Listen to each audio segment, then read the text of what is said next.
দিনের মধ্যে নৌকা ধানের শীষ দুই সাপের এক না, বিষ। এগুলো আপনারা বানানো জিনিস বলেছেন। ভাইয়ার আমরা একসাথে জেলখানায় ছিলাম, এখন সব ভুলে গেছি আর কি। ভারতের বয়ানটা যে বিএনপি নিয়ে আসছে এটাই হচ্ছে দুর্ভাগ্যজনক। এই ভারতের কথা কি রাজাকারের বলছে? বয়ান আপনারা এনসিপি গেল কই জামাত এগুলোর বিরুদ্ধে মিছিল করেন কেন করেন ভাই? আমরা একসাথেই তো ছিলাম। আপনি যদি বাবুল ভাই ফেসবুকের ভাষাটাকে নিয়ে ভাই এই তার অডিও ভিডিও আছে না না আপনি আমার সাথে এটা চ্যালেঞ্জ করেন না। আমি যদি নৌকা ধানের শীষ দুই সাপের এক বিষ এটা আপনাদের তৈরি করা স্লোগান। আপনি বললেন আজকে স্লোগানের কথা, সারা দেশে আমার গলা বসা আপনারা এখনো এক সারা ঘন্টা স্লোগান দেশে দিছি। আগামী বাংলাদেশে অ্যাটলিস্ট আমরা কাউকে ফ্যাসিবাদ হইতে দিব না। স্বৈরাচার বাংলাদেশে হাসিনার মতো স্বৈরাচার হাসিনাকেও যদি এখন বসাই দেন তিনি আর হইতে পারবেন না, হবেন না। বিএনপি এই বিপ্লব উত্তর নিজেদের হাতে কত লোক নিহত হয়েছে বলুন? শত শত মানুষ নিহত হয়ে গেছে। তাহলে যেই দল তার নিজের কর্মীকে করতে পারে না, নিরাপত্তা দিতে দেবে, সে মানুষকে কিভাবে দেবে? মানে দুর্নীতি চাঁদাবাজি করলে তাকে বহিষ্কার করে দেবেন আর বলবেন আমরা বড় দল এই জন্য এগুলো হচ্ছে না, এটা হয় না। আপনি হত্যা, রাহাজানি, খুন খারাপি, ফ্যাসিবাদী আচরণ। বাংলাদেশের মানুষ ধর্মীয় উন্মাদনার ভিত্তিতে কখনো ভোট দেয় না, এটা ইন্ডিয়া না। রাজনীতি ধর্মীয় ইসের ভিত্তিতে বা ধর্মের ভিত্তিতে রাজনীতি এটা হওয়া উচিত না। কত জামাতের চাঁদাবাজি আর দখলের খবর শত শত, প্রথম আলো সহ সমস্ত পত্রিকায় নাটোরের চাঁদা না দেয় 10 দোকানে তালা, জামাত নেতা সহ গ্রেপ্তার 4। কয়জনরে বহিষ্কার করছে? সমস্ত লোক জান্নাতি, কেউ চাঁদাবাজি করে না, সব মাসে গুখায়, বিএনপির একার দোষ। আমার সঙ্গে স্টুডিওতে আছেন বাংলাদেশ জাতীয়তাবাদী দল বিএনপির সহ সাংগঠনিক সম্পাদক এবং জাতীয়তাবাদী কৃষক দলের সাধারণ সম্পাদক শহীদুল ইসলাম বাবুল। আমার সঙ্গে আছেন বাংলাদেশ জামাত ইসলামের কেন্দ্রীয় কর্মপরিষদের সদস্য এবং ঢাকা মহানগর উত্তরের সেক্রেটারি ডক্টর মোহাম্মদ রেজাউল করিম। এছাড়াও আছেন এনসিপি জাতীয় নাগরিক পার্টির যুগ্ম সদস্য সচিব তাহসিন রিয়াজ। আপনাদের তিনজনকে আমাদের আলোচনায় স্বাগত জানাচ্ছি। আলোচনা শুরুতেই শহীদুল ইসলাম বাবুল ভাই আপনার কাছে যেতে চাই। আমরা যেটি শিরোনাম রেখেছি, আমরা নির্বাচন নিয়ে আলোচনা শুরু করতে চাই। সর্বশেষ আপডেট হচ্ছে মাননীয় প্রধান উপদেষ্টার কার্যালয় থেকে নির্বাচন কমিশনের চিঠি দেওয়া হয়েছে রোজার আগে নির্বাচন আয়োজনের জন্য। নির্বাচনের সড়কে হাঁটা শুরু করেছে দেশ। এই মুহূর্তে আসলে দলগুলো কতটা প্রস্তুত? কারণ আমরা আজ এই মাননীয় প্রধান উপদেষ্টার জুলাই ঘোষণাপত্র উপস্থাপন এবং জাতির উদ্দেশ্যে দেওয়া ভাষণে বিভিন্ন রাজনৈতিক দলের বিভিন্ন ধরনের বক্তব্য জানতে পেরেছি। তার মধ্যে বিএনপির বাইরে অন্য যে ফ্যাসিবাদ বিরোধী আন্দোলনে যারা ছিলেন তারা খুব বেশি সন্তুষ্ট এটা মনে হয়নি।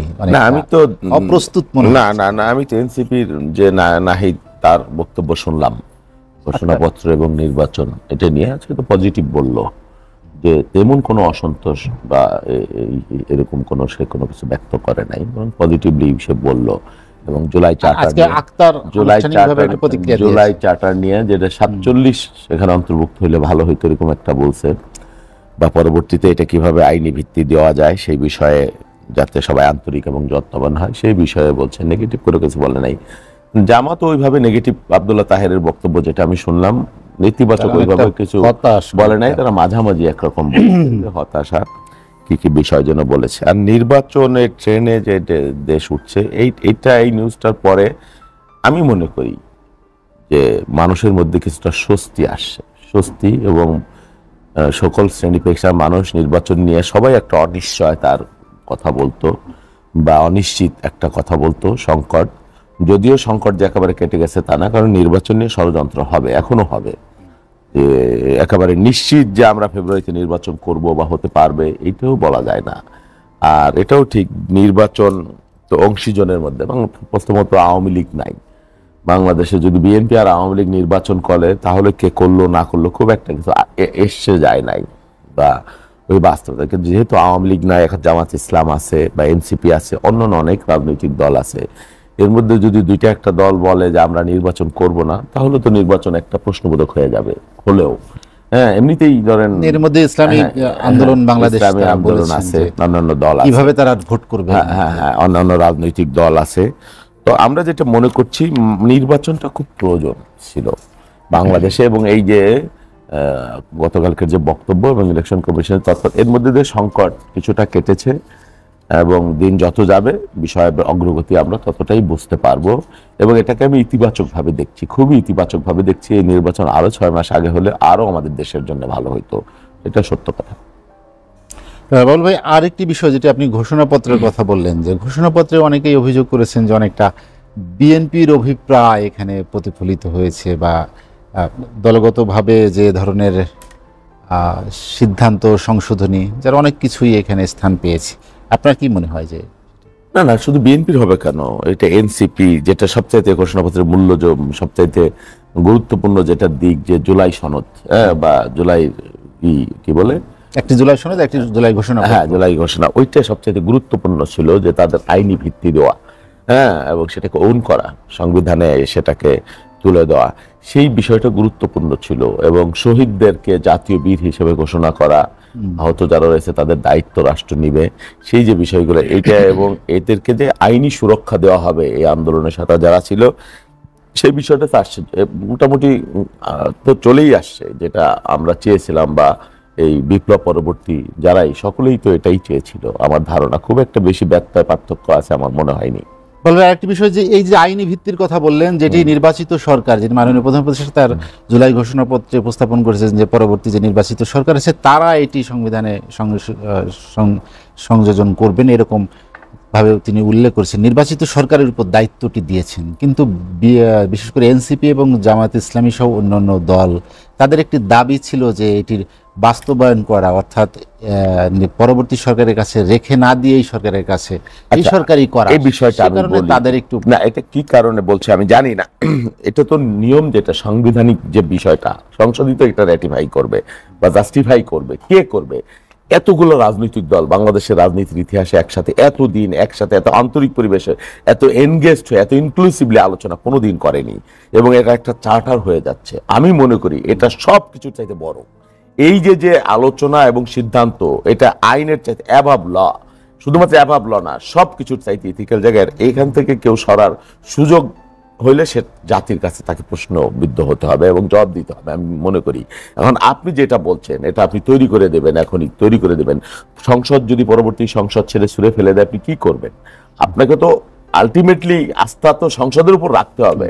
সংসদ মানে তো শুধু 300 জন এমপি না, সংসদ মানে তো গোটা জাতির মতামতের প্রতিফলন। হ্যাঁ, তো তাদের হাতেই তো সাংবিধানিকভাবে এখন এটা হবার কথা, যেটা হবার কথা সেটাই। এবং কেউ এটাকে মানে এটা নিয়ে যে হবে না এই প্রশ্ন কেউ তুলবারও সুযোগ আছে আমি মনে করছি না। বলবে আমি আপনার কাছে আবার আসবো, ডক্টর মোহাম্মদ রেজাউল করিম। রেজাউল ভাই, আপনার কাছে যেতে চাই। আমরা জুলাই ঘোষণাপত্র নিয়ে বলি, আপনাদের কিছু জায়গায় প্রশ্ন আছে, অনেক কথা আছে, বা যেটি চেয়েছিলেন সেটি হয়নি, কিছুটা হতাশও আপনার দল, এটা কেন? বিসমিল্লাহির রহমানির রহিম। এসএটিভির সম্মানিত দর্শক শ্রোতা মণ্ডলী এবং আমার শ্রদ্ধেয় প্রিয় সহ আলোচক বৃন্দ, সবাইকে সালাম, আসসালামু আলাইকুম রহমতুল্লাহ। আমি এই বিপ্লবে যারা জীবন দিয়েছে, আমি শহীদদের প্রতি শ্রদ্ধা জ্ঞাপন করছি, এবং জুলাই যোদ্ধা যাদের মাধ্যমে আমাদের এই নতুন বাংলাদেশ এবং আজকে এখানে আমাদের বসে আলোচনা, যত ঘোষণাপত্র যাই বলি না কেন, সব কিছুরই অভ্যুদয় কিন্তু এই বিপ্লবের মাধ্যমে হয়েছে। আমরা তাদের প্রতি কৃতজ্ঞ। প্রথম কথা হচ্ছে, একটা শিশু জন্মগ্রহণ করবার পরে তার নাম ধরেই কিন্তু তাকে ডাকবার জন্য কিন্তু বাবা মা তার একটা নাম চয়েস করে। আজকের যেই সরকার, এই সরকারের নাম কিন্তু সংবিধানে নেই, অর্থাৎ বিপ্লব পরবর্তী এই ইউনূস সরকারের জন্ম, এবং এটাকে অন্তর্বর্তীকালীন সরকার নাম দেওয়া হয়েছে। অন্তর্বর্তীকালীন সরকার নামে কিছু আমাদের কনস্টিটিউশনে নাই। তার মানে হচ্ছে পিপল উইলস, অর্থাৎ জনগণের অভিপ্রায়ের একটি সরকার আমরা এখন পেয়েছি, যেটি নির্বাচিত না, কিন্তু নির্বাচনের থেকেও বেশি। অর্থাৎ নির্বাচনে কিন্তু পক্ষ বিপক্ষ থাকে, কিন্তু ইউনূস সরকারে মনে হয় বাংলাদেশের ইতিহাসে ব্যতিক্রম, যে আওয়ামী লীগ ফ্যাসিবাদীরা ব্যতীত সবাই তাকে সমর্থন জানিয়েছে। সুতরাং ইটস মোর পাওয়ারফুল। সেই জায়গায় এসে আমরা বলবো যে এই যে ঘোষণাপত্র গতকালকে যেটি হয়েছে, এটি দীর্ঘদিনের পরে মানুষের প্রত্যাশা ছিল, অবশ্যই এটাকে আমরা ওয়েলকাম জানি, কিন্তু সম্ভবত এটা কিছুটা রোবোটিক ঘোষণাপত্র মনে হয়েছে। কিছুটা এখানে যে বিরাট একটা আবেগ অনুভূতি, এখানে যে আমাদের এই শহীদদের যে স্যাক্রিফাইস, আমাদের আহত যোদ্ধাদের যে জীবন স্যাক্রিফাইস, লাইফ স্যাক্রিফাইস, এগুলো সম্ভবত এখানে খুব বেশি প্রতিফলিত হয় নাই। এখানে আমরা মনে হচ্ছে যে হঠাৎ করেই আমাদের এই 24 আমাদের কাছে এসে গেছে, না, আমাদের এখানে 47 থেকে শুরু করে যে অধ্যায়গুলো আমরা পার করেছি, আমরা 75কে এখানে যে ইতিহাস সংগঠিত হয়েছে, এখানে অভ্যুত্থানগুলো হয়েছে, সেগুলোকে এখানে কিন্তু অ্যাকোমোডেট করার দরকার ছিল। এবং বাংলাদেশের যে যতগুলো ইনসিডেন্টের কথা আপনি যদি বলেন, আমরা কিন্তু 24 একদিনে পাইনি। আমরা এখানে 2006 সালের 28 অক্টোবর লগি বৈঠা দিয়ে হত্যাকাণ্ডের মধ্য দিয়ে 24 কিন্তু আমরা এই পথে পেয়েছি। সুতরাং সেগুলোকে অ্যাড্রেস করা হয়নি, শাপলা চত্বরকে অ্যাড্রেস করা হয়নি। এই যে অনেকগুলো বিষয়কে অ্যাড্রেস না করার কারণে মানুষের যে দীর্ঘদিনের ক্ষোভের একটি বহিঃপ্রকাশ কিন্তু এই বৈষম্যের বিরোধী আন্দোলনের মাধ্যমে এখানে সংগঠিত হয়েছে। আমরা মনে করি যে জনগণের যে অভিপ্রায়ের জায়গাটি, পিপল উইলসের যে জায়গাটি, সেটি এখানে আরও বেশি স্পষ্ট হওয়া প্রয়োজন ছিল, নাম্বার 1। নাম্বার 2 হচ্ছে এই ঘোষণাগুলো দীর্ঘদিন থেকে সবার মুখ থেকে আসছে, নো ডাউট, কিন্তু এটাকে একটা ফ্রেমের মধ্যে আপনি যদি লিগ্যাল ফ্রেম ওয়ার্কের মধ্যে যদি না আনেন, তাহলে এটাকে আপনি কি বলবেন? মানে এটা তাহলে এই সমস্ত ঘোষণা ইন্টারনেটেও কিন্তু পাওয়া যায়, তাহলে আপনাকে এটাকে এই ঘোষণাপত্রটাকে আপনি যে সংস্কার কমিশনগুলো করা হয়েছে সেগুলোকেও কিন্তু এখানে ওন করা হয়নি। অর্থাৎ আমরা আজকে ঘোষণা দিলাম, এটার মূল আইনি ভিত্তিটা হবে কিন্তু সেই জুলাই সনদের মধ্য দিয়ে, সেটাও কিন্তু সেখানে আমরা দেখতে পাইনি। এরপরে আমরা যেটা বলবো সেটি হচ্ছে যে এখানে আজকের যে নির্বাচন, অর্থাৎ বাবুল ভাই একটু আগে যেটা বলছেন যে নির্বাচন দেখে সবাই খুব খুশি হচ্ছে, নির্বাচন কার কাছে চাওয়া হচ্ছে? যে সরকারের কাছে? এই সরকার কি নির্বাচন দেওয়ার সরকার? আমরা তো আরো 4 বছর অপেক্ষা করার কথা ছিল। তার মানে হচ্ছে এই অভ্যুত্থানের মধ্য দিয়ে যে সরকারটা, সেটাকে যেই তাদের যে পাওয়ার, তাদের যে সাবরিয়েন্টি, তাদের যে ইমোশন, তাদের যে জনগণের অভিপ্রায়ের যে জায়গাটি এখানে তৈরি হয়েছে, আমরা বিগত দিনে কিন্তু এখানে ফ্যাসিবাদী কার্যক্রম যেগুলো হয়েছে সেগুলো কিন্তু এই সাংবিধানিক দোহাই দিয়ে কিন্তু এখানে হয়েছে, এবং in the name of law এ হয়েছে। কিন্তু যে আসে সে কিন্তু আইনের খুব সুন্দর ধারা নিয়ে আসে। সুতরাং আমরা বলবো যে মুজিববাদী যে আমাদের সংবিধান, যেটা এই দেশে আসলে রচিত হয়নি, সেই সংবিধানের যে বাদ দিয়ে যে নতুন সংবিধান, যে নতুন বন্দোবস্তের প্রজন্ম যে আওয়াজটি তুলেছে, অবশ্যই সেটাকে আপনাকে লিগ্যাল ফ্রেমওয়ার্কের মাধ্যমে আমাদের ইতিহাসের ধারাবাহিকতা ধরে আপনাকে নিয়ে আসতে হবে। সাথে সাথে আমরা বলবো যেখানে শহীদদের যে জায়গাটি, সেই জায়গাটিকে কিন্তু আজকে দেখেন ইউনূস সরকার 3টি কথা বলেছে। এনসিপি বলেছে এর মধ্যে যে সংখ্যা নিয়ে তাদের জি অবশ্যই দেখেন, জামাত ইসলামের মতো একটা সংগঠন, আমরা এটা আল্লাহ শুকরিয়া আদায় করি সবার সহযোগিতায়, আমরা কিন্তু প্রত্যেক শহীদ পরিবারের দলমত নির্বিশেষে হিন্দু বৌদ্ধ সবার পরিবারে যেমনি 2 লক্ষ টাকা আহতদের জন্য তার থেকেও বেশি করে আমরা পাশে দাঁড়িয়েছি। আবার আমরা 12 খণ্ডে শহীদদের আমরা কিন্তু ইতিমধ্যে 3টা ভাষায় আমরা কিন্তু তাদের বলিয়াম রচনা করে ফেলেছে, যেটা আপনারা গত তারিখে দেখেছেন, আমরা উদ্বোধন করেছি প্রেস ক্লাব। সুতরাং সরকার কেন সেটি পারল না? আজকে শহীদের সংখ্যা নিয়ে এখনো কিন্তু প্রশ্ন হচ্ছে, আহতরা রাস্তায় মিছিল করছে। সুতরাং আমরা মনে করি যে এই যে আবেগের জায়গা, আমরা এটাও বিশ্বাস করি without emotion you can sustain, আর only emotion you can sustain. আবেগ দিয়েও হয় না, আর আবেগ ছাড়াও হয় না। এই যে দুটির একটি সমন্বয়ের জায়গাটি, লিগ্যাল ফ্রেমওয়ার্কের জায়গাটি, সেটা সম্ভবত সরকার তৈরি করতে পারে না। এবং সাথে আমি একটি কথা বলে শেষ করতে চাই, শুধু একটি কথা, সেটি হচ্ছে নির্বাচনকে তিনি যেভাবে বলেছেন যেটা শিশুদেরকে নিয়ে যাবেন আনন্দঘন পরিবেশ, এখানে সেই পরিবেশ এখন নাই। গোটা বাংলাদেশে এখন মানুষ এখনো নির্যাতিত, মানুষ এখনো চাঁদার কবলে, মানুষ এখনো জুলুম নির্যাতনের কবলে, মানুষ এখনো হয়রানির শিকার, এবং ফ্যাসিবাদীরা একটা জেলাকে আপনি অনেকটাই আক্রান্ত করে রেখেছে, আবদ্ধ করে রেখেছে। গোটা দেশের ফ্যাসিবাদীরা সেখানে অবস্থান গ্রহণ করেছে। সুতরাং ফ্যাসিবাদ যখন প্রশাসনের রন্ধ্রে রন্ধ্রে আছে, সেখানে আপনি শুধুমাত্র কাগজে উচ্ছ্বাস দিয়ে লেভেল প্লেইং ফিল্ড ছাড়া আমাদের যে ভোটাধিকারের হরণের জায়গাটি হয়েছে, আমরা আসলে সেটি পাবো। জি রেজাল ভাই, আমি আপনার কাছে আবার আসবো। তাহসিন রিয়াজ, আপনি শুনছিলেন এনসিপি ও বেশ কিছু আপত্তি আছে জুলাই ঘোষণাপত্র, আমরা সেটি নিয়ে আলোচনা করার পরেই নির্বাচনের দিকে যেতে চাই। আলোচনায় যেটি নির্বাচিত সরকার করবে, আপনাদের একটি আজকে আক্তার হোসেন যেটি বলেছেন যে আপনারা একটা লিগ্যাল ফ্রেম আগেই চাচ্ছিলেন, সেটা অর্থাৎ নতুন সংবিধান, নাহলে গণপরিষদ, গণভোট, এই টাইপের কিছু আর কি, কিন্তু সেটি আপনাদের প্রতিফলন হয়নি। সব মিলিয়ে এনসিপি কি মনে করে যে জুলাই ঘোষণাপত্রে যে ভাবাবেগ ছিল, জন আকাঙ্ক্ষা ছিল, তার আসলে কতটা প্রতিফলন? আন্তরিকভাবে ধন্যবাদ জানাচ্ছি আমার সাথে বিজ্ঞ আলোচক যারা আছেন এবং উপস্থাপক যিনি আছেন এবং যারা দেখছেন।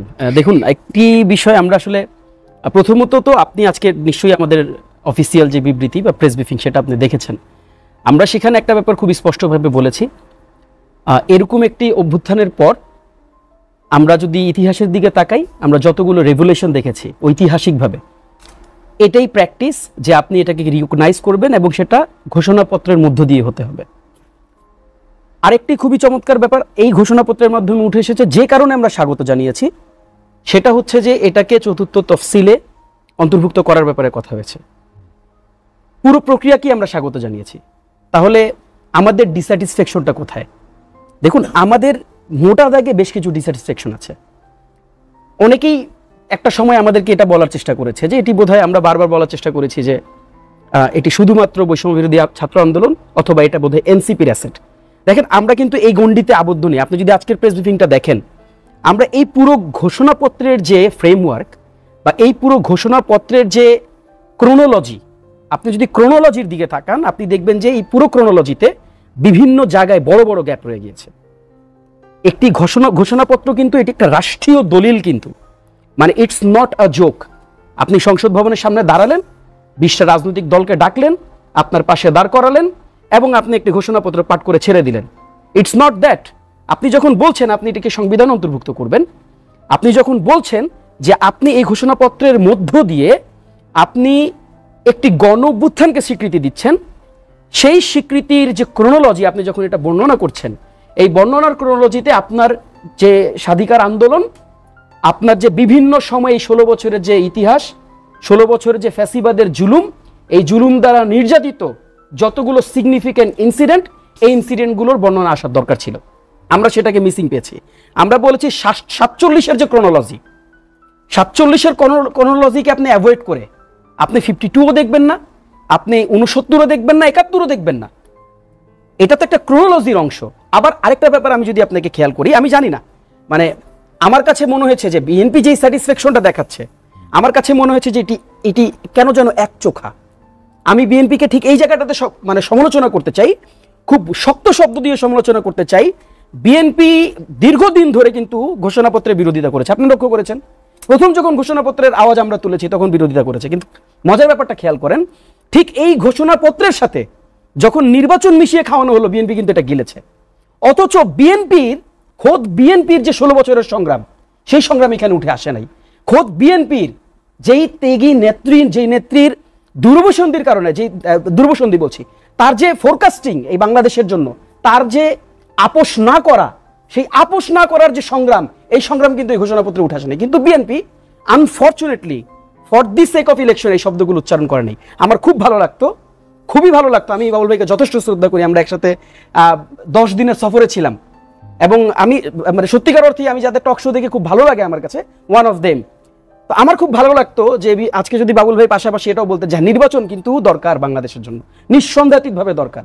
নির্বাচনের বিরোধী বাংলাদেশের সারফেসে, বর্তমান সারফেসে আমার মনে হয় আপনি কোনো দল দেখাইতে পারবেন না। প্রত্যেকটা দলে নির্বাচন চায়। প্রশ্ন হচ্ছে নির্বাচনটা ঠিক কোন প্রসেসে চায়, কতটুকু সংস্কারের পরে চায়, কি ধরনের পরিবেশে চায়। সমস্যাগুলো, ডিবেটগুলো কিন্তু এগুলো কিন্তু যেই আলোচনায় ছিলাম, দেখুন এটা বিএনপির পক্ষ থেকে এই দাবিটা উঠা দরকার ছিল। কেন আজকে এই ঘোষণাপত্রে পিলখানা থাকবে না? যেই পিলখানার মধ্যে দিয়ে বাংলাদেশকে বিকলাঙ্গ করে দেওয়া হয়েছে, যেই পিলখানার মধ্যে দিয়ে বাংলাদেশের যে সামরিক বাহিনীকে একেবারে একটা মানে জাস্ট হাত পা ছাড়া একটা বাহিনীতে রূপান্তর করা হয়েছে, যেই পিলখানার মধ্যে দিয়ে বাংলাদেশের যে সার্বভৌমত্ব, এই সার্বভৌমত্বটা সব থেকে বড় আঘাত এই পিলখানার মধ্যে দিয়ে হয়েছে। এটা আমরা সবাই জানি, এটা প্রকাশ্য দিবালোকের মতো সত্য। পিলখানাকে অ্যাভয়েড করা হয়েছে। আমরা শাপলার ঘটনা জানি, শাপলায় যেই আলেমরা তাদের বুকের তাজা রক্ত দিয়ে এই ফ্যাসিবাদকে কজন মানুষ বাংলাদেশে চিনতো আমাকে বলেন? কজন মানুষ বাংলাদেশকে চিনতো? আমরা আজকে মাদ্রাসার ছাত্রদেরকে দেখলে তার চিরতা করি। এই মাদ্রাসার ছাত্ররা তাদের বুকের তাজা রক্ত দিয়ে কিন্তু এই হাসিনা যে স্বৈরাচার, এই হাসিনা যে বাংলাদেশের মানুষকে ভোটাধিকার, সংবিধান এবং নানা রকম জটিলতার মধ্যে তারা যে একটা যে ফ্যাসিবাদী ফ্রেমওয়ার্কের মধ্যে যে তাদেরকে আবদ্ধ করেছে, এগুলো তো তাদের রক্তের বিনিময় এসেছে। আমরা বাংলাদেশ জাতীয়তাবাদী দল বিএনপির অসংখ্য নেতাকর্মীদেরকে আমরা ঘুমোতে দেখেছি, জামাত ইসলামীর নেতাকর্মীদের অসংখ্য নেতাকর্মীদেরকে আমরা রাস্তায় তাদেরকে মানে হত্যা করে তাদের চোখ তুলে ফেলতে দেখেছি। কেন তারা এই কথাগুলো কেন উচ্চারণ করলো না শক্তভাবে? যে এই ঘোষণাপত্রে এই 16 বছরের যে জুলুম নির্যাতন, এই ঘোষণাপত্রে এই 16 বছরের যে স্যাক্রিফাইস, এটা তাদের আশা দরকার ছিল। আমাদের কাছে মনে হয়েছে যে বিএনপি শুধুমাত্র এই নির্বাচনটা থাকার ফলে বিএনপি এই ঘোষণাপত্রটাকে খুবই ইজিলি মেনে নিয়েছে। দেখেন আমরা আমাদের কাছে মনে হচ্ছে এই বিষয়গুলো আসা উচিত। দ্বিতীয় যে প্রসঙ্গটা আপনি তুলেছেন, যেটা খুবই খুবই গুরুত্বপূর্ণ প্রসঙ্গ, দেখেন আমরা 3 জোটের রূপরেখার গল্প শুনেছি, আমরা সেই সময় রাজনীতিতে অ্যাক্টিভ ছিলাম না, বাট 3 জোটের রূপরেখা আমাদেরকে বারবার বলেছি, আমাদেরকে এই কনফিডেন্স দেয় না, সুযোগ ছিল। আপনি যদি রাষ্ট্র যদি সিদ্ধান্ত নিত রাষ্ট্রের এন্ড থেকে, রাষ্ট্র এটাকে সংবিধান, আমরা তো নতুন সংবিধানের দাবি আজকে থেকে বলি নাই, নতুন সংবিধান হলে বিএনপির ভোট কমে যাইতো না। আমি আপনাকে বলি, আজকে এই টকশো সাক্ষী থাকলো, বিএনপি যদি নতুন সংবিধানে এগ্রি করতো, বিএনপি যদি এই প্রসেসে হাঁটতো, আমার কাছে মনে হচ্ছিল, আমরা এটা ফিল করি, এই উদারতার কারণে, বাংলাদেশের প্রশ্নে এই স্ট্রং পজিশনের কারণে বিএনপির ভোট আরো আকাশচুম্বী হতো, আরো বেশি বাইরে যেত। কিন্তু বিএনপি এই জায়গাটাতেও আমার কাছে মনে হয়েছে যে সংকীর্ণতার পরিচয় দিয়ে তারা উদারতার পরিচয় দিতে পারতো। দেখেন আমরা বারবার একটা জিনিস বলার চেষ্টা করেছি, বাংলাদেশে, আজকের বাংলাদেশে যদি দিকে আপনি তাকান, আজকের বাংলাদেশে দাঁড়ায়া কোন দল ফ্যাসিবাদকে লেজিটিমেট করছে, এরকম দল তো রাজনীতি করতেছে না, বাংলাদেশে করতেছে না। আমরা কেন যেন নিজেদের মধ্যে একটা জুজুর ভয় তৈরি করেছে। দেখেন আজকে আপনার এই টকশো, আপনি এই ঘোষণাপত্রের আগে, নির্বাচনের ঘোষণার আগে আপনার এই টকশোতে অসংখ্যবার আপনারা বলতে শুনছেন বাংলাদেশের নির্বাচন মনে হচ্ছে না হবে, বাংলাদেশের নির্বাচনের আকাশে মানে ঘন কালো মেঘের যে ঘনঘটা। এখন দেখেন, এখন আমরা কিন্তু বলেছি তখনও, কারণ আমরা তো জানি যে এখানে কোনো ষড়যন্ত্র তত্ত্ব আমরা দেখতেছিলাম না। আমাদের কাছে মনে হচ্ছিল যে আমরা তো জানি যে আমাদের যে দাবিটা, যে সংস্কারের দাবিটা আমরা চাচ্ছিলাম, এই সংস্কারের দাবিটা ন্যায্য ছিল। এই সংস্কারের দাবি তারেক রহমান চান নাই, এই সংস্কারের দাবি তো জামাত ইসলামী চেয়েছে, তারেক রহমানরা চেয়েছেন। কাজেই আমাদের কাছে কেন যেন মনে হয়েছে যে বারবার আমরা সংস্কার ভার্সেস নির্বাচন এরকম ভাবে এই ফ্রেমওয়ার্কটা করার মধ্যে দিয়ে সংস্কারের যে প্রক্রিয়াটা ছিল, এই প্রক্রিয়াটাকে বাধাগ্রস্ত করেছি। অথচ দেখেন এত কিছুর পরও বাংলাদেশে যে চমৎকার দৃশ্য আমরা দেখেছি, আপনি নিশ্চিতভাবে আপনাকে বলতে পারি বাংলাদেশে এই দৃশ্য আপনি দেখেন নাই, যেখানে সালাউদ্দিন ভাইদের মতন লোকরা, যেখানে মিয়া গোলাম পরোয়ার মতন লোকরা, যেখানে নূরদের মতন লোকরা, আপনি দেখেন এই যে মিথস্ক্রিয়া, তারুণ্যের সাথে মানে এক্সপেরিয়েন্স পিপলদের যে মিথস্ক্রিয়া, এই মিথস্ক্রিয়া আমরা তো দেখেছি এই বাংলাদেশে, আমরা তো এই সাক্ষীটা আমরা হয়েছি। আমাদের সংশয়টা কোথায়, আমাদের ভয়টা কোথায়? আমাদের ভয়টা হচ্ছে যেই জুলাই সনদ এত বড় আলোচনার মধ্যে দিয়ে, এত লম্বা দীর্ঘ আলোচনার মধ্যে দিয়ে যেই জুলাই সনদের প্রক্রিয়ায় সংস্কার কমিশন আমাদেরকে নিয়ে গেছে, এই জুলাই সনদের প্রক্রিয়া আদতে বাস্তবায়ন হবে কিনা। এখন আপনি বলতে পারেন আমি কি বিএনপিকে সন্দেহ করছি? আমি বিএনপিকে সন্দেহ করছি না, আমি বাবুল ভাইদেরকে সন্দেহ করতে পারি না, কারণ আমি তো তাদের স্যাক্রিফাইস নিজের চোখে দেখছি। সংকটটা কোথায় জানেন? সংকটটা হচ্ছে আপনি যদি নিজের রাস্তা সোজা না করে, আপনি যদি ওই সংবিধানের মধ্যে দিয়ে আপনি যদি ক্ষমতায়িত হন, ওই সিস্টেম আপনাকে স্বৈরাচার বানাবে। আপনি স্বৈরাচার হইতে চাবেন না, আপনার ইন্টেনশন এরকম না, that we know very well. Tarek Rahman সাহেবের ইন্টেনশন এরকম না, that we know very well. Jamaat ইসলামের ইন্টেনশন এরকম না, we can understand this. But the fact is, আপনি যেই জর্জরিত, যেই ঘুনে খাওয়া, যেই মানে পচা গলা যেই সিস্টেম, এই সিস্টেম আপনাকে স্বৈরাচারিতার দিকে নিয়ে যাবে। আপনি যখন এসে দেখবেন যারে আমার কাছে তো এত চমৎকার একটা অস্ত্র আছে, আই ক্যান ফায়ার এভরিওয়ান, আমার কাছে তো এমন একটা অস্ত্র আছে যে আমি চাইলেই তো আমার 300 আসনের মধ্যে 250 আসন আমার দলীয় এমপি, তাহলে why not to remove caretaker government system from the constitution. আপনি ল করবেন, আপনি সিস্টেম করে এখান থেকে বের করে দিবেন। যেমনটা বাবুল ভাই বলছিলেন যে আজকে যদি 3 জোটের রূপরেখা, কালকে যদি আমরা একটা বিরতি নিতে চাই, আমি জাস্ট শেষ কথাটা বলি, কালকে যদি সংবিধানে এসে, কালকে যদি সংসদে এসে যদি কালকে বিএনপি ডিনাই করে, করতেই তো পারে। এখন বিএনপি ডিনাই করলে আপনার কিন্তু বলার সুযোগ থাকবে না, কারণ বিএনপি তো people's will, that means the ultimate people's will, এই ভোট নিয়েই তো সংসদে যাবে। এই ভোটও কখনো কখনো মানুষকে স্বৈরাচার বানায়। তার মানে কি আমরা ভোটের বিপক্ষে? না, আমরা ভোটের বিপক্ষে না, আমরা এই সিস্টেম রিফর্ম করার পক্ষে। তাহসিন রিয়াজ, আমরা একটা বিরতি নিব, বিরতির পর আবার আসবো। দর্শক, লেট এডিশনে নিচ্ছে একটা বিরতি। দেখছেন এসটিভি রাতের আয়োজন লেট এডিশন। বিরতির পর আমরা আবারও ফিরছি আলোচনায়। শহীদুল ইসলাম বাবুল ভাই আলোচনায় ফিরছি। নির্বাচন নিয়ে কথা হচ্ছিল, নির্বাচনের জন্য আসলে দলগুলো কতটা প্রস্তুত, আর রিয়াজ যে কথাগুলো বললো যে কেউ স্বৈরাচার হতে না চাইলেও একটি ব্যবস্থা যে আপনাকে হয়তো স্বৈরাচারী জায়গায় নিয়ে যেতে পারে, বিএনপি সেখানে আসলে কতটা সচেতন? শোনেন, আমি বলি, ওই রিয়াজ খুব চমৎকার করে বলেছে, আমিও তার কথা শুনছিলাম, ভালো বলেছে, অনেকগুলো কথা যুক্তিসঙ্গত বলেছে। স্বৈরাচার হওয়া কেউ কাউকে ঠেকাইতে পারে না, এটা মানসিক। হাসিনা স্বৈরাচার যে হয়েছে, কে তাকে স্বৈরাচার হইতে বলছিল? সংবিধান বলেছে? বাংলাদেশের সংবিধান বলেনি তো। আপনি এখন সব আইন করেন, আবার হাসিনাকে যদি কালকে আপনি বসান, তারপর হাসিনা আপনার আইন টাইন কিসের মানলো? আইন তো একটা লিখা, কি বলে, কালো অক্ষরে লেখা একটা শব্দ নাকি? সেই আইন আপনি কতটুক মানলেন? আইনের ফাঁক আছে, ফোকর আছে, কোনটা নাই, কোথায় ফাঁক নাই? আইনে আছে প্রত্যক্ষ নাগরিকদের নিরপেক্ষ ভোটের মাধ্যমে সরকার নির্বাচিত হবে। প্রত্যক্ষ ভোট, হ্যাঁ। তো তাই তো উনি করেছেন, রাতের বেলায় করেছেন। তো আপনার এইসব দিয়ে কোনো কিছু হবে না, এগুলো হলো তাত্ত্বিক আলোচনা। আর এত আশঙ্কা প্রকাশ করারও কোনো কারণ আপনার নাই। কি যেন ওই ঘর করা গরু সিঁদুরে মেঘ দেখলে ভয় পায়, ঠিক আছে, কিন্তু সব সময় ওই সিঁদুরে মেঘ আগুন হয়ে আসে না, কোথাও কোথাও কেন আস্থা আসে না? রাখতে আমি হয়, বলি হ্যাঁ। এই বাংলাদেশে আমরা এগিয়েছি পিছিয়েছি, আমাদের গণতন্ত্রের ধরনটা হ্যাঁ খারাপ হইলেও একটা ছিল, হ্যাঁ এর মধ্যে সামরিক জান্তা হোসেন মোহাম্মদ এরশাদের শাসনও ছিল, কিন্তু এত নিকৃষ্ট শাসন, এত মানবেতর শাসন, এত নিষ্ঠুর শাসন কখনো বাংলাদেশে আসে নাই। আমরা গণতন্ত্র আগা পিছিয়ে আপনি 91 থেকে যেটা শুরু হয়েছিল 2008 পর্যন্ত যদি ধরে নেই, আমি ছিল তো ভালো মন্দ মিলিয়ে, আমি সেটাই যদি আমি কন্টিনিউ করতে পারতাম তা আমার এত অধপতন হয় না, এত আলোচনারও প্রয়োজন হয় না কিন্তু। এবং গণতন্ত্রের সংজ্ঞার মধ্যেই বলা হয়েছে যে এটা প্র্যাকটিসের মধ্য দিয়ে পরিচালিত হয়। আপনি আইন দিয়ে, কানুন দিয়ে, অবিশ্বাস দিয়ে সবসময়, এই ম্যারাডোনা একটা গোল দিয়ে দিছিল আপনার দিয়ে বাম হাত দিয়ে, তার কি আপনি ফুটবল খেলা বন্ধ করে দিচ্ছেন? দেননি তো। ওইটা ম্যারাডোনার দোষ, বাম হাতের দোষ, হাসিনের দোষ, হাসিনে 15 বছর। আপনার এত আতঙ্কিত হবার কোনো কারণ আছে আমি মনে করছি না। আমরা যেটা কনভেনশন করেছি এটা বাংলাদেশের ইতিহাসে নজিরবিহীন। রাজনৈতিক দল বিগত দিনে এটা হয়নি তো, মান্নান ভাইয়ের আলোচনা, আব্দুল জলিলের আলোচনা আমরা দেখিনি, কত আলোচনা দেখেছি। এইবার জাতিসংঘের তারানক অমুক তমুক কত আলোচনা দেখেছি, এইবার আমরা এত সব বিষয়ে আমরা ঐক্যমত্য হয়ে গেছি কেন? ইমাজিনিট, খুব মাইনর বিষয়ে আমরা দ্বিমত পোষণ করেছি, অল্প কয়েকটা ঘটনা, এটা স্বাভাবিক, খুবই স্বাভাবিক বিষয়। এই যে বিষয়, এবং সালাউদ্দিন সাহেব ওই দিন বলছিলেন আমরা যেটা প্রতিজ্ঞা করেছি, শপথ করেছি, চার্টারে সই করব এবং সংবিধানে যাবে, এইটা আপনার আতঙ্কিত হবার কি কারণ আছে আমি জানি না, কি কারণ আছে আমি এটা মনে করছি না।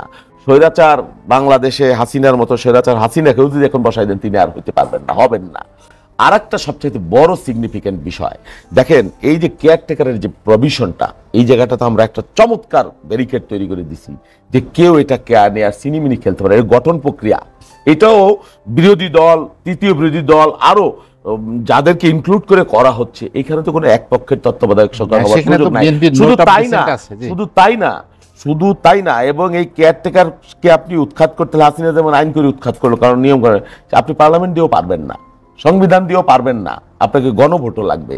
আমি মনে করি আমি সবকিছু এত নেতিবাচক ভাবে দেখি না। আমি মনে করি আমার এই এই কেয়ারটেকার প্রভিশনটা যদি আমি রাখছি তাহলে, এবং তার অধীনে যদি আমি 1টা 2টা 3টা 5টা নির্বাচন করে ফেলতে পারি, আই এম শিওর যে আমার উন্নতি হবে, অন্তত অধোগতি হবার কোন সুযোগ নেই। আরেকটা হলো আমার ছোট ভাই বলছে তাহসিন রিয়াজ, তার অনেক কথার সাথে আমি একমত, একটু সত্তার সাথে, যে বিএনপি এটা মেনে নিল কেন? বিএনপি কিন্তু জুলাই ঘোষণার কখনোই বিরোধিতা করে নাই, নেভার এভার, আমি জানি। হ্যাঁ, তবে সংবিধানে এটা সন্নিবেশিত করা হবে কি হবে না সেটা নিয়ে কথা বলেছে, এবং আজ থেকে 2 মাস আগে আমরা সেটা লিখিতভাবে এই সংস্কার কমিশনের প্রধান উপদেষ্টার দপ্তরে আমরা জমা দিয়েছি। অতএব এটাকে নিয়ে কি নির্বাচন পেয়ে নাকি আমার ভাইয়েরা যেটা বলে নির্বাচন পাইলে অখুশি হইতে হবে, খুশি হওয়া যাবে না, এরকম একটা বিষয়। এবং রিয়াজ না আরো কেউ মানে বিষয়টা এরকম, হ্যাঁ নির্বাচন তো আমরা কুসুম মানে একসময় বলতে কিসের নির্বাচন, কোন নির্বাচন হবে না, 5 বছর থাকতে হবে, বিচার হইতে হবে, এইটা হইতে হবে, এইভাবে বলতো। এখন দেখছে গণমানুষের আকাঙ্ক্ষা আছে, এটা বললে প্রিয় হয়ে যায়। এখন বলে না, নির্বাচন তো আমরাও চাই, কুসুম ভাবে চাই, তো এই সংস্কার লাগবে, এই গণপরিষদ লাগবে, এই বিচার লাগবে, এই এটা লাগবে। এখন আর নির্বাচনের বিরোধিতা কয় না আমার ভাইয়েরা। হ্যাঁ, সেটাই বলছি, কারণ গণ আকাঙ্ক্ষার বাইরে আপনি গেলে আপনার আমরা নির্বাচনের পরিবেশ অবশ্যই আমরা খুশি, কারণ এর জন্য আমরা লড়াই করেছি 16 বছর। আপনি কি কারণে করেছেন আমি জানি না। অতএব আমি একটা নির্বাচন, বিএনপি 2001 সালের পরে একটা ভালো নির্বাচন পায় নাই, আমি রাতের নির্বাচনের কথা বলি নাই, আমি তুমি ডামিয়ার নির্বাচনের কথা বলি নাই। আমার মনে হচ্ছে নির্বাচনের কথা শুনলে কারা কারা যেন গাত্রদাহ শুরু হয়ে যায়, খিঁচুনি শুরু হয়ে যায়। কি কারণ আমি জানি না। নির্বাচন কি গণতন্ত্রবিধি? নির্বাচন চাওয়াটা কি অপরাধ? আর নির্বাচন দিয়েছে এই কারণে আমি অখুশি হব? কি কারণে আমি অখুশি হব? কারা খুশি হয়? কেন হবে? আমি জুলাই সনদকে স্বাগত জানাই, আমি অবশ্যই নির্বাচনকে আরো বেশি স্বাগত জানাই। বাবুল ভাই, আমি আপনাকে সাভারের বড় সময় রেজাল্ট করি, আপনি শুনছিলেন বাবুল ভাইয়ের কথা। যে আপনার পরিবেশ ঠিক করতে হলে তো রাজনৈতিক দলগুলোকেও এগিয়ে আসতে হবে। আপনারা যে কাঙ্ক্ষিত নির্বাচনের পরিবেশ চান, সেজন্য তো রাজনৈতিক দলগুলোর সেই কোনো পদক্ষেপ আছে? আপনার কি মনে হয় সারা বাংলাদেশে যে আইনশৃঙ্খলা পরিস্থিতির অবনতি, আমরা যে সব অভিযোগ দেখি, সবই তো রাজনৈতিক কর্মীদের কথা আসছে, তাদের নামেই তো অভিযোগ। জি অবশ্যই, ধন্যবাদ। প্রথম কথা হচ্ছে বাবুল ভাই যে বলছে নির্বাচন দেখলে কেউ কেউ অখুশি, না, নির্বাচন দেখলে সবাই খুশি। বাংলাদেশের আওয়ামী লীগ ব্যতীত একমাত্র নির্বাচনকে ভয় করতে আওয়ামী লীগ, এই জন্য তারা ভোট দেয়নি, বিনা ভোটেই তারা ছিল এবং 41 পর্যন্ত তারা একটা ডিজাইন করে ফেলেছে আধিপত্যবাদী শক্তির ভারতের হাতে দেশটাকে বন্ধক রেখে। সুতরাং আমরা জুলাই বিপ্লবের মধ্য দিয়ে শুধু বাংলাদেশ নতুন করে স্বাধীন হয় নাই, আধিপত্যবাদী শক্তির কবল থেকেও মুক্তি পেয়েছে। এখন এখানে কথাটা হচ্ছে যে আপনি এই নির্বাচন যে করতেছেন, আসলে নির্বাচনটা যারা বিগত দিনে দিনেরটা রাতে করেছে তারা এখন কোথায় আছে এটা আপনাকে আগে দেখতে হবে। আমরা যে নির্বাচন দিয়ে একবারে মহাসড়কে পৌঁছে যাচ্ছে, গতকালকে কি বলে প্রধান উপদেষ্টা কি বলেছেন যে আমরা 3টা রেসপন্সিবিলিটি নিয়ে এসেছি। নাম্বার 1 আমাদের এখানে সংস্কার, নাম্বার 2 হচ্ছে ট্রায়াল, নাম্বার 3 ইলেকশন। সুতরাং শেষেরটা আগে দেখে খুশি হয়ে লাভ নেই। ইলেকশন, বাবুল ভাইরা মনে করতেছে যে ইলেকশন একটা হইলেই একটা কিছু হয়ে যাবে। ইলেকশন তো এই যে দেশের জনগণ দুটো জিনিস থেকে মুক্তি চায়, একটি হচ্ছে দুর্নীতি, আরটি হচ্ছে দুঃশাসন।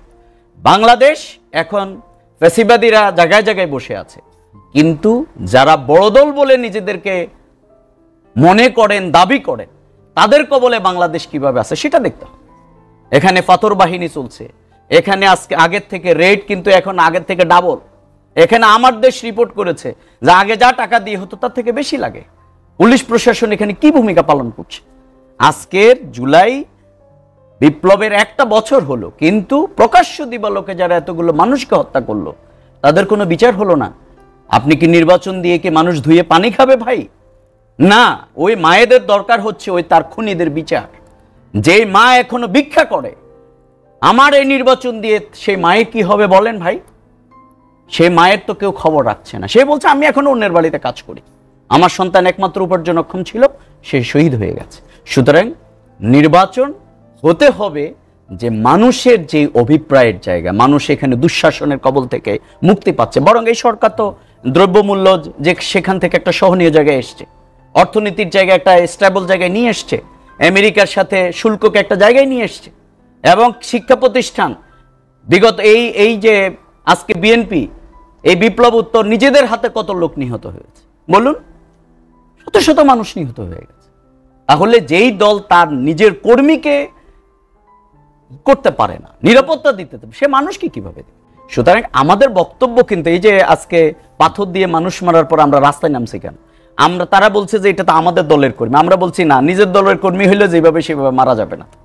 আমরা এই জন্য নেমেছি। আমরা বলেছি যে খুনি, যে সন্ত্রাসী, যে ধর্ষক, যে চাঁদাবাজ, যে দুর্নীতিবাজ, তাকে সেইভাবে ট্রিট করতে হবে ভাই। এই রকম অভ্যুত্থানের বাংলাদেশ কিন্তু আমরা চাচ্ছি। সুতরাং ইলেকশন হইলেই আমার চরিত্র অনেক বেশি পরিশুদ্ধ হয়ে যাবে। এই জন্য আমি ভাই সংস্কার টংস্কার কাগজপত্র এগুলো যেগুলো আছে, বরং আপনাকে রাজনীতিবিদদের সংস্কার করতে হবে, মনের সংস্কার করতে হবে। এই জন্য আমাদের আমির জামাত ডক্টর শফিকুর রহমান আমাদের 19 তারিখের মহাসমাবেশে তিনি একটা কথা বলেছেন যে আমরা জুলাই বিপ্লবের মাধ্যমে এই অভ্যুত্থানে আমরা একবার বিজয়ী হয়েছি, এখন আমাদের দুর্নীতির বিরুদ্ধে লড়াই করে আমরা বিজয়ী হব। আপনি যে দুর্নীতি করবে তাকে রাজনীতি থেকে আপনাকে বাহির করে দিতে। সুতরাং আপনি শুধু মানে দুর্নীতি চাঁদাবাজি করলে তাকে বহিষ্কার করে দিবেন আর বলবেন আমরা বড় দল এই জন্য এগুলো হচ্ছে না, এটা হয় না। আপনি হত্যা, রাহাজানি, খুন খারাপি, ফ্যাসিবাদী আচরণ যেগুলো আগে হতো, আমি বড় দল এই জন্য আমি যা ইচ্ছা তাই করবো না, এটা হবে না। বরং এখানে জনগণের প্রত্যাশার জায়গা বৈষম্যের বিরুদ্ধে একটাই ছিল, সেটি হচ্ছে আমি ছোট কে বড় এটা না, রেসপেক্ট টু ইচ আদার থাকতে হবে। আমরা সবার প্রতি সহমত সহমর্মিতা থাকতে হবে। বিগত দিনে ক্যাম্পাসগুলোতে কি হয়েছে, কিন্তু ইউনূস সরকারের এই পিরিয়ডে ক্যাম্পাসে তো সেই হানাহানি মারামারি এইভাবে হয় নাই। সুতরাং আপনাকে বুঝতে হবে যে আপনি এসে গেলেই কি হয়ে যাবে আর আমি আসলে কি হবে, এটা কিন্তু আমি শুধু টকশোতে বললে হবে না, বরং পাবলিক জাস্টিফাই সেই জায়গাটিকে আমরা দেখতে চাই। সে আমি আপনার কাছে আবার আসবো। তাহসিন রিয়াজ, যেটি নিয়ে আলোচনা করছি, আমরা যে নির্বাচন প্রসঙ্গে আসি, বলা হচ্ছে যে নির্বাচনের যে এই অবস্থায় নির্বাচনে যাওয়া নিয়ে অনেকে দ্বিধাদ্বন্দ্ব আছে, পরিবেশ নিয়ে কথা হচ্ছে, নানা বিষয় নিয়ে সামনে এসেছে।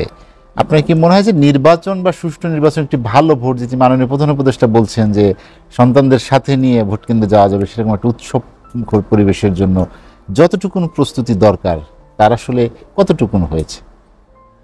আচ্ছা দেখেন, আমি এটাকে দুইটা দিকে দেখি আর কি। আমি আমাদের তো আসলে মানে আমরা যেভাবে করে পুরো ন্যাশনকে এতদিন ধরে দেখছি, এটা তো কোনো মডেল ছিল না, কোনো প্র্যাকটিসেবল বা ফলোয়িং কোনো এক্সাম্পল আমাদের কাছে কিন্তু নাই। আমরা যদি আজকের রাষ্ট্রের দিকে তাকাই, আমরা রাষ্ট্রের সীমাবদ্ধতার দিকে সবচেয়ে বড় যে সীমাবদ্ধতা আমরা দেখি সেটা হচ্ছে যে এখন পর্যন্ত এই রাষ্ট্রের চরম ব্যর্থতা হচ্ছে এখন পর্যন্ত এই রাষ্ট্র আইন শৃঙ্খলা বাহিনীকে অ্যাক্টিভ করতে পারেনি। এটা আমাদের ধারণা। এটা কেমন দেখেন, আপনি এখন পর্যন্ত আপনি প্রপারলি কোনো এমার্জেন্সি সিচুয়েশন আপনি রেসপন্স পাচ্ছেন না। আপনি এখনও দেখেন যে চারপাশে আমাদের সোসাইটিতে যদি আপনি দেখেন যে প্রচণ্ড রকম মানে অরাজকতা আছে। কাজেই দেখেন, মানে আমি খুশিতে গদগদ হইতে চাই না, এই জন্য গদগদ হইতে চাই না যে এই সরকারের মানে এক্সপেসিফিক কিছু ডিউটি ছিল। এক্সপেসিফিক ডিউটির মধ্যে একটা সবচেয়ে বড় যে ডিউটিটা ছিল, সেই ডিউটিটা ছিল আপনি দেশের মানুষকে আস্থায় ফিরাবেন। দেশের মানুষ এটা ভাবা শুরু করবে যে এখন আমার আর লাইফের রিস্ক নাই। দেশের মানুষ এটা ভাবা শুরু করবে যে না, এখন আমি আসলে মানে সরকার এখন যে সরকার ব্যবস্থা আছে, এই সরকার ব্যবস্থাটা অ্যাটলিস্ট আমার জীবনে নিরাপত্তা দিতে পারতেছে। আমার কাছে এখন পর্যন্ত মনে হয় যে রাষ্ট্র এই জায়গাটাতে মানে ফাংশনালিটির জায়গায় এখন পর্যন্ত খুব পোর একটা জায়গায় আছে। এখন এইরকম একটা মানে ভঙ্গুর একটা সিস্টেম দিয়ে ইলেকশনের দিকে আপনি যখন এগোবেন, আমি জানি না মানে আজকে যদি বিএনপির দিকে তাকাই, বিএনপি যেটা করে সেটা হচ্ছে যে বড় দলের দোহাই দিয়ে তারা কিন্তু দেখেন আপনি যে সবগুলো সিচুয়েশনকে ট্যাকেল করতেছে, যে বড় দল এটা হয় আমি রিমুভ করলাম, বড় দল এটা হয় আচ্ছা তো বড় দলে তো ঝামেলা হয় আমি রিমুভ করলাম। ইলেকশনের ক্ষেত্রে যখন আমি দেখবো যে বরিশালের কোনো কেন্দ্র দখল করতেছে, ইলেকশনের ক্ষেত্রে আমি যখন দেখবো বাউফলের কোনো কেন্দ্র দখল হচ্ছে, ইলেকশনের ক্ষেত্রে আমি যখন দেখবো ফরিদপুরের কোনো কেন্দ্র দখল হচ্ছে, আমি জানি না যে তখন আপনি এই দোহাই দিয়ে কতটুকু পার পাইতে পারবেন। বা এই দোহাই দিলে দিন শেষে আজকের যে স্বপ্নটা ডক্টর মোহাম্মদ ইউনূস স্যার আমাদেরকে দেখাইতেছেন যে আমরা এমন একটা ইলেকশন করব, বাচ্চা পোলাপান রে হাতে নিয়ে দইরা তুমি মুড়ি খাওয়াইতে খাওয়াইতে ইলেকশন কমিশনের ইলেকশনের ভোট কেন্দ্রে নিয়ে যাবা, খুবই উৎসব মুখর একটা পরিবেশ হবে। আপনি আইন শৃঙ্খলা রক্ষাকারী বাহিনী এখন রিফর্ম করতে পারছেন নাকি? আপনি তো পারেন নাই। আপনি কেন এই স্বপ্ন দেখাচ্ছেন মানুষকে? আমার কাছে মনে হয় এটা সমীচীন না।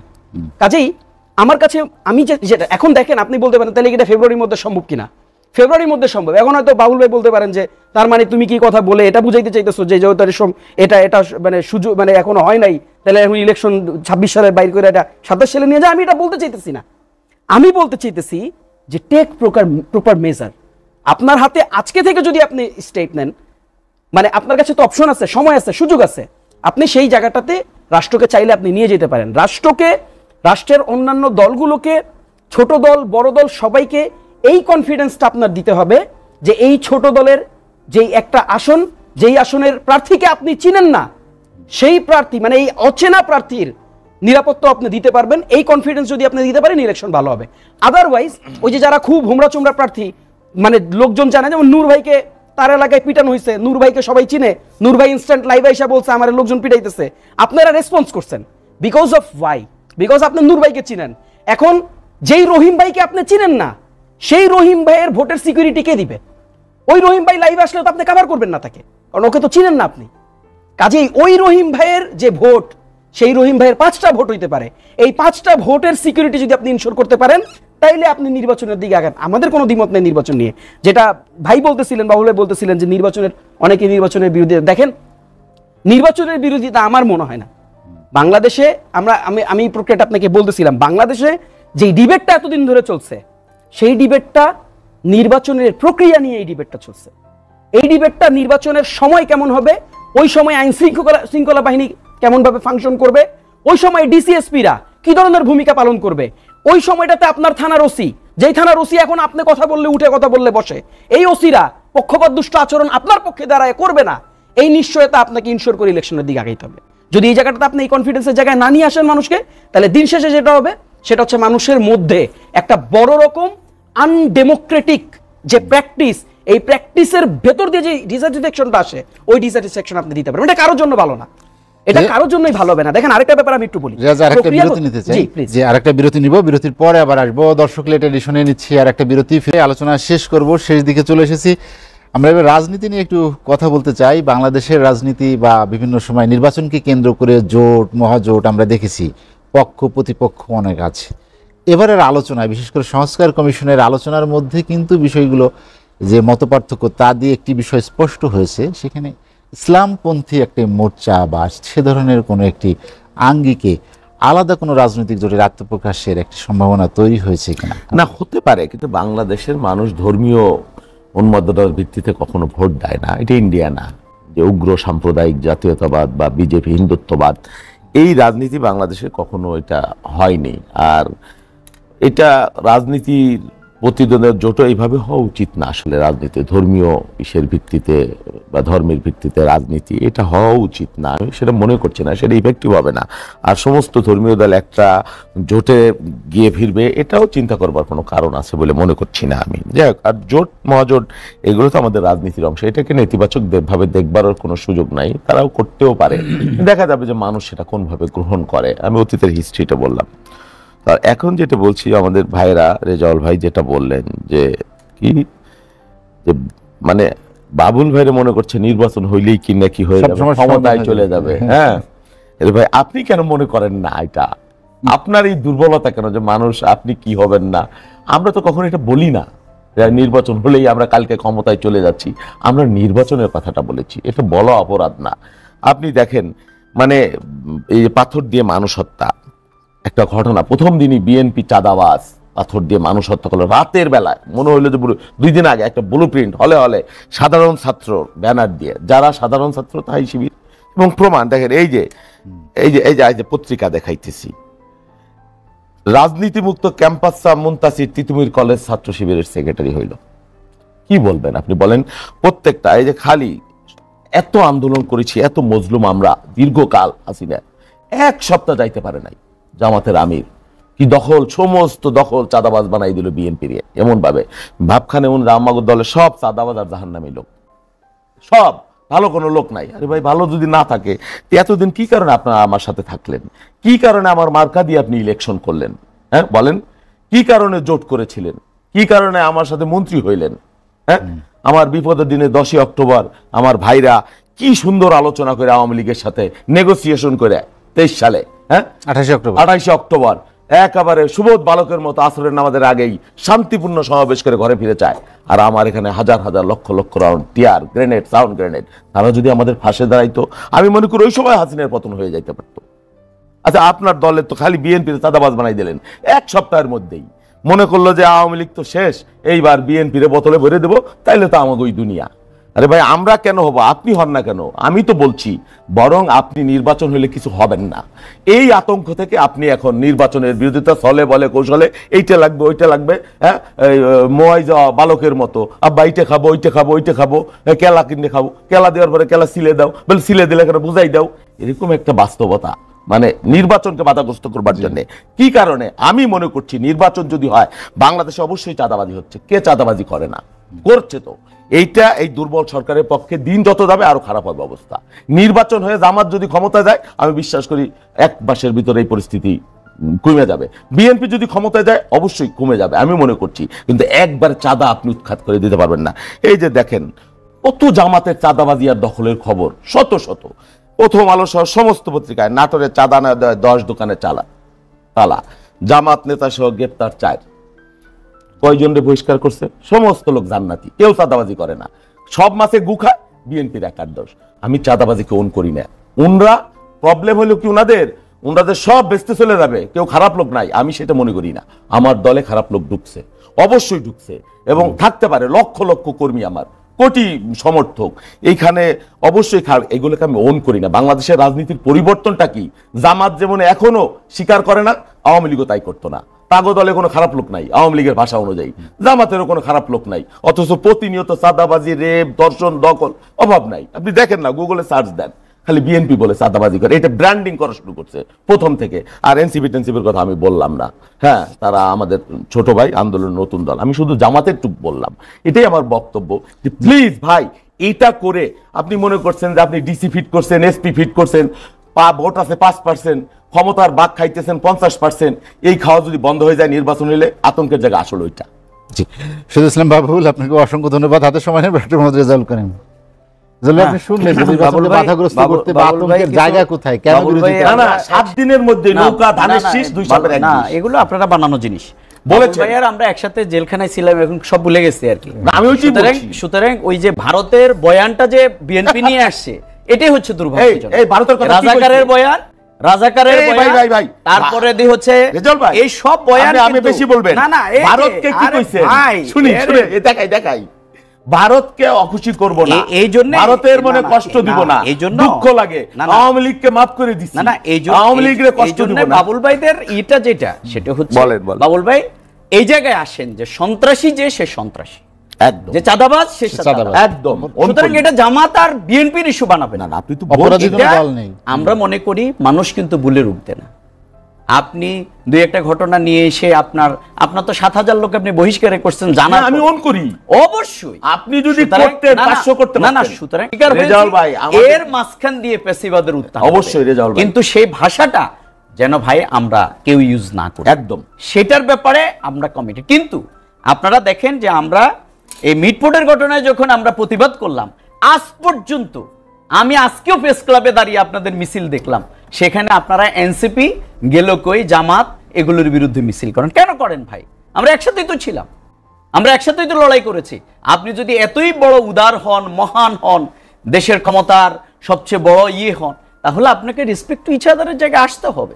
আপনি কেন দমন নিপীড়নের জায়গায় যাবেন? আপনি কেন সেই ফ্যাসিবাদী ভাষায় যাবেন? আপনি কেন অহংকারের রাজনীতি করবেন? আমরা সেটা দেখতে চাই। আমরা চাই সহনশীলতা, আমরা চাই সবাই এখানে রাজনীতি করবে। আওয়ামী লীগ শুধু একদলীয় শাসন কায়েম করেছে, সেই পথ ধরে যারাই অগ্রসর হবে, সেটা যদি জামাত হয়, সেটা যদি এনসিপি হয়, সেটা যদি বিএনপি হয়, তাহলে তাদের পতন একই পদ্ধতিতে কিন্তু হবে।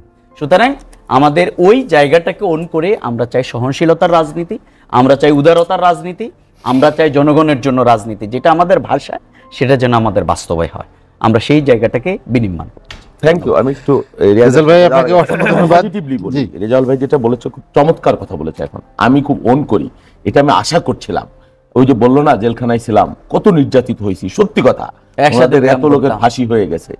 এই বিভেদটা দেখেন, আমি আজকে কিন্তু একবারও চাঁদাবাদের কথা বলি নাই আগে, আমার ভাই কিন্তু আগে তুলছে। এটা আমি চাই না, সত্যিকার অর্থে এই তিক্ততা আমি চাই না। বিশ্বাস করেন, আমাদেরকে চাঁদাবাজ বানাই দিছে এক সপ্তাহের মধ্যে, even from top to bottom. এই যে ইন্ডিয়ার বিরুদ্ধে দেখেন ওনরা কি কথা বলছে আর আমরা কি বলছি বলেন। ইন্ডিয়া কষ্ট পায়, এটা বলেন নাই ওনরা, বলেছেন তো। তারপরে আপনি আমাকে ইন্ডিয়ার দালাল বানাই দেন। আপনি যদি ফেসবুকের ভাষাকে না, নিয়ে না, না, না, যদি justify আমির করেন, বলছে। না, এটা হবে না। আরে ভাই, আমির আপনি বলছে। আমির কোথায় কি বলছে সেটা তো এই যে বক্তব্যটা আমরা ছিলাম। এই যে আওয়ামী লীগকে সাধারণ ক্ষমা ঘোষণা, যাই না, যাই দিন। আওয়ামী লীগকে সাধারণ 4 ঘোষণা সেপ্টেম্বর, করছেন। যাই যাই আমি দিন। তিনি বলেছেন না না, ভাই। তিনি বলেছেন যে আওয়ামী লীগ যেইভাবে আমাদের উপরে নির্যাতন চালিয়েছে, ভারত কষ্ট আমরা পায়। সেই পদ্ধতিতে যাব না ভাই। ভারত কষ্ট পায়, না, এরকম না, কিছু না। করব না। তাহলে এবং 18 আপনি তারিখ যদি- অগাস্টের 5 তারিখে আপনি পতন যদি হয়েছে। বাবুল ভাই ফেসবুকের আগস্টের ভাষাটাকে নিয়ে- ভাই, এই না, বক্তৃতার audio let me video finish। আছে, ভিডিও আছে। না, না, আমি আপনি বলি আমার যে সাথে চ্যালেঞ্জ করেন না। আমি যদি ফেসবুকের ভাষাটাকে নিয়ে যদি ফেসবুক না তো। বিবেকদের জায়গা তৈরি করেন, ভাই তাহলে ভাই ভাই সেটা ভাই, হবে না ভাই। আপনি শুনেই সেটা বক্তৃতাটা, হবে না তাহলে। জামাত আমিরের বক্তৃতাটা শুনবো 17 তারিখে আমি অগস্টে। বলতেছি সেই মিটিং এর ভিক্ষার ঝুলিও বিএনপি দখল করে ফেলছে। সেই জায়গা আমরা ভিক্ষার থালাও নাকি বিএনপি দখল করে ফেলছে 18 তারিখে। 5 তারিখ হাসিনার পতন হয়েছে। এটা কি দায়িত্বশীল বক্তব্য? নৌকা ধানের শীষ, দুই সাপের এক বিষ। এটা আপনাদের তৈরি করা স্লোগান। আপনি বললেন আজকে আপনারা স্লোগানের এখন কথা, সারা দেশে আমার গলা বসা। আপনারা এখনো 1 সারা ঘন্টা স্লোগান দেশে দিছি। শুনেন এইভাবে রেজাউল আমাদের ভাই, বিরুদ্ধে মিছিল করছেন। রেজাউল ভাই, আপনাদের নেতৃত্বের পর্যায় থেকে রেজাউল বিরোধিতা ভাই, করছেন। রেজাউল ভাই। আপনারা বলতেছেন জামাতকে জাহান্নাম পর্যন্ত তারা করবে। না, না। এটাই ফ্যাসিবাদী শোনেন, ভাষা ভাই। শোনেন। এটা আপনাদের বদলাতে না, না, হবে। না, না, না। এটা যদি না করেন তাহলে ভাই এই আওয়ামী লীগের পরিণতিটা আমার ক্ষেত্রে একই হবে। ভাই, আমি ভাই। বলছি যে নীতি ভাই উত্তেজনা সবার না, জন্য। আমার কথাটা শুনেন। আমরা এই বিভেদ তিক্ততা চাই না। অবশ্যই এই আপনি জায়গায় আসেন। স্লোগানের কথাটা বললেন, এখনো আমার স্লোগান গলা দিচ্ছেন বসা। আপনারা আমি আমাদের নিজে 1 ঘন্টা কমপক্ষে স্লোগান দিচ্ছি, 1 ঘন্টা। একবারও কোনো বিদ্বেষপূর্ণ আওয়ামী ফ্যাসিবাদের বাইরে সেটা- বা আমার দলের ইসের বাইরে আমরা বলি নাই। সেজন্য তো এখন কোথায় কে কি কোন ছেলে এবং যারা মেইন স্ট্রিম, আমরা কিন্তু এই মহাসচিবের বক্তব্য শুনেন, আমার চেয়ারম্যানের বক্তব্য শুনেন, ফ্রম টিল ম্যাডামের বক্তব্য শুনেন, একটা ফার্স্ট কথা কেউ বলতে পারবে কিনা? বাবুল ভাইরা শুধু আপনার চাচ্ছেন নেতারা বাবুল ভাই শুধু চাচ্ছেন হচ্ছে একটা ইলেকশন, কিন্তু না, আপনি না, খালি না, না, election চাই না। আপনি এর সাথে এই যে বিশ্ববিদ্যালয়ের ইলেকশন চাচ্ছেন না, আচ্ছা রিয়াজকে দেন। সেটার বিরোধিতা করছেন কেন? রেজাল ভাই, আমি কোনো বিরোধিতা আপনাকে করি না। অসংখ্য ধন্যবাদ। না, তাহসিন রিয়াজ, না, আমরা আলোচনা election শেষ হবে। করব, শেষ দিকে আপনি চলে এসেছি। স্থানীয় নির্বাচনের বিরোধিতা রাজনীতি করেন নিয়ে কেন? কথা স্থানীয় হচ্ছিল যে নির্বাচন হোক। বিদ্বেষ বা হিংসা, স্থানীয় নির্বাচনের আদা ছোড়াছুড়ি, বিরোধিতা বাউল ভাই করেন কেন? বিষয়গুলো নির্বাচন, অবশ্যই এই নির্বাচন, নির্বাচনকে আপনারা মনে সামনে করেন রেখে এর যে এই প্রবণতাও ইলেকশনটা হওয়ার পরে সব বেড়ে হবে। যাচ্ছে। আমি একটু এটা প্রশ্ন কি শুনি। ক্ষমতা কেন্দ্রিক রাজনীতিতে এই কি আবার সবাই মনোনিবেশ করছে কিনা? না, মনোনিবেশ দেখেন, আমরা একটা কথা খুব শক্তভাবে বলেছি, আমি এটা একাধিক জায়গায় খুবই শক্তভাবে বলেছি যে আগামী বাংলাদেশে অ্যাটলিস্ট আমরা কাউকে ফ্যাসিবাদ হইতে দিব না, এটা আমরা হইতে দিব না অবশ্যই। এবং আমি এটা বিশ্বাস করি যারাই ফ্যাসিবাদ